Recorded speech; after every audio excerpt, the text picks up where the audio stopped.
The only thing worse than being on the most wanted list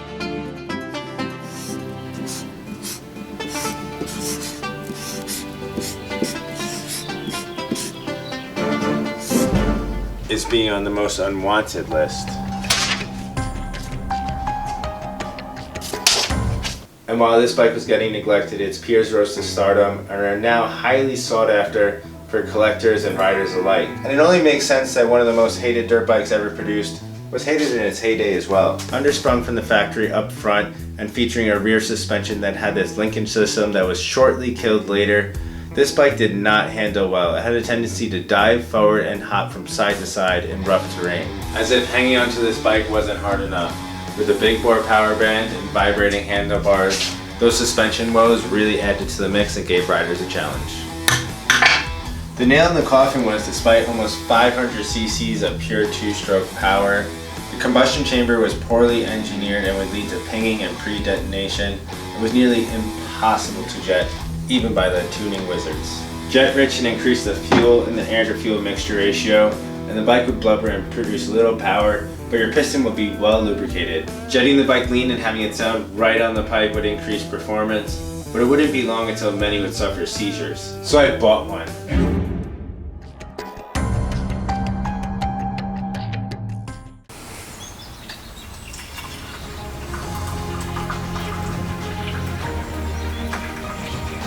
This is my $800 1982 YZ490 that I'm going to be racing in the vintage open class in just 2 short months in my very first race as a 29-year-old beginner. Or should I say was, because she now looks like this. And I'm also surprised to see her undressed so quickly, but she's definitely of age, and I can explain, as it all started with one critical mistake I told myself I'd never make again. Oh! Yeah! Just like a pair of beer goggles, buying a bike at night doesn't allow you to see the discrepancy between what you think you're getting and reality. Like if the Kickstarter was welded on, or that the carb has the air conditioning compressor cap as its drain plug, or that the leaky engine seals have the transmission getting half the amount of oil that it's required. And you definitely won't see the family of Black Widow spiders that are forcing the complete stripping of this bike and now a frame-off restoration.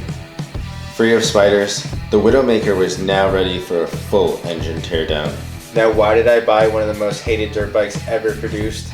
Well, it's pretty simple. 500 cc's and 2-stroke rarely go in the same sentence as $800, so we had to pull the trigger, even if it was running like this.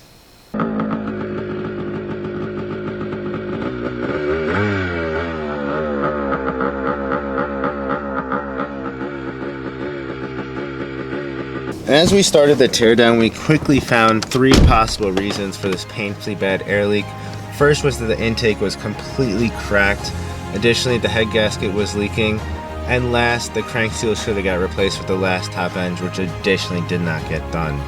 Also, these clutch plates were completely roasted, so this bike just did not see any maintenance whatsoever.